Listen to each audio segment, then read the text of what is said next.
The state that's first in line to develop offshore oil and wind may discover its coast is a pretty crowded place.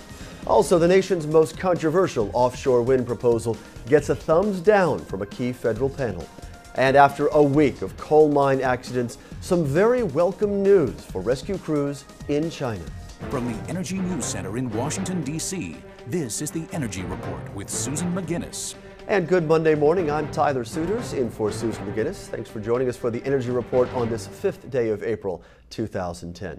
This morning, Virginia's governor wants both traditional and renewable energy development off his state's Atlantic coast. But can energy coexist safely with Virginia's huge military and space interests? Governor Bob McDonnell on Friday signed a series of bills to promote green energy, including a new agency to promote offshore wind. He also met with Interior Secretary Ken Cuccinelli about President Obama's decision to open the Atlantic coast, or at least parts of it, to oil and gas exploration, something Governor McDonnell favors. But the Navy and NASA are already using that coastal area. NASA is expanding its Wallops Island facility for more launches, and the Navy conducts air and sea exercises. NASA says any accidents with military or space vehicles involving oil rigs, infrastructure, or service ships that could lead to catastrophic oil spills.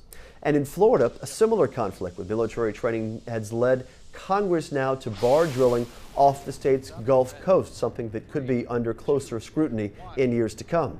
Secretary Salazar says environmental studies will address whether exploration in Virginia can in fact be done safely. And McDonnell's Attorney General in Virginia, Ken Cuccinelli, wants the courts to stop EPA from issuing new standards for auto fuel efficiency. Cuccinelli's office says his latest legal appeal stems from a lawsuit he filed back in February challenging EPA's endangerment finding. In that case, Cuccinelli demanded the agency revisit the finding that GHGs endanger public health. He argued it was based on outdated and erroneous global warming claims. Cuccinelli says the agency's decision to announce vehicle tailpipe standards amounts to a tacit denial of that request.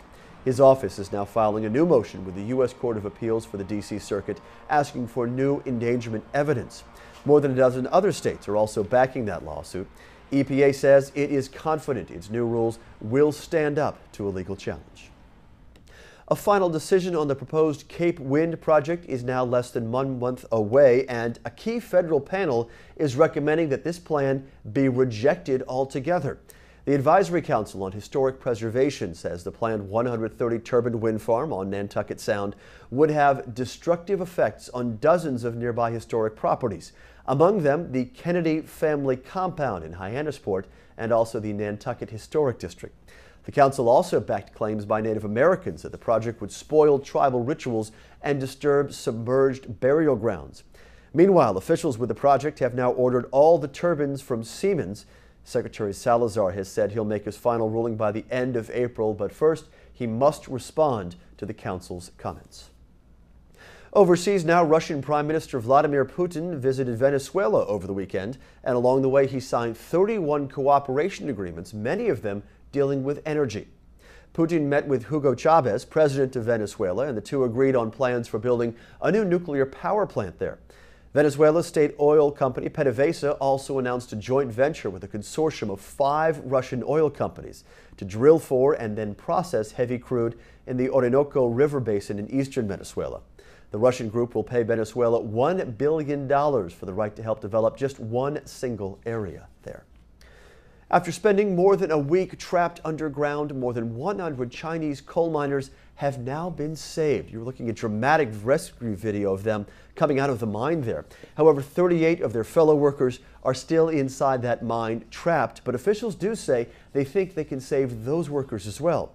A preliminary government investigation found the mine's managers ignored water leaks before that accident last week.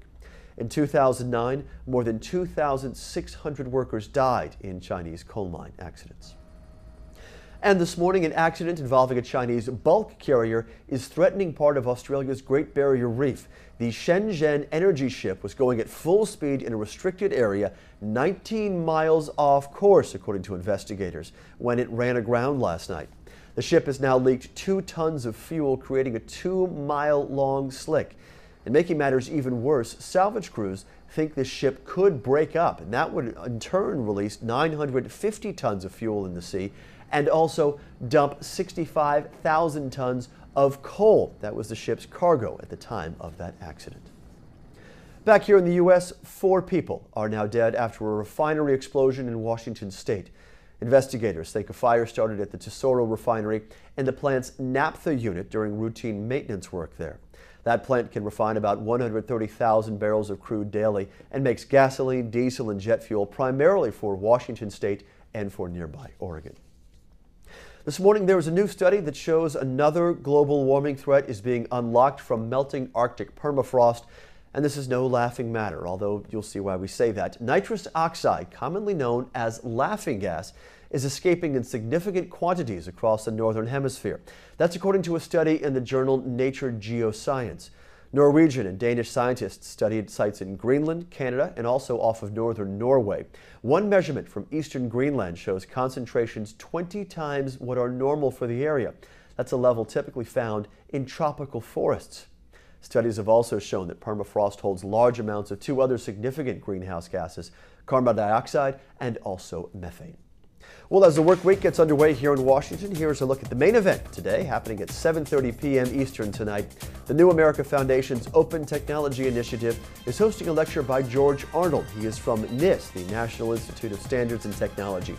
He'll be discussing development and standards for the U.S. smart grid that's taking place in Northwest Washington. And that is this Monday morning edition of the Energy Report. Thanks for joining us here in the Energy News Center. You can reach our team here in the nation's capital anytime, and here's the address at the bottom of your screen. It is contact@cleanskies.com. From all of us here, I'm Tyler Suiters. We're glad you're joining us on this Monday morning. We'll see you back here throughout the day. You're watching Clean Skies News.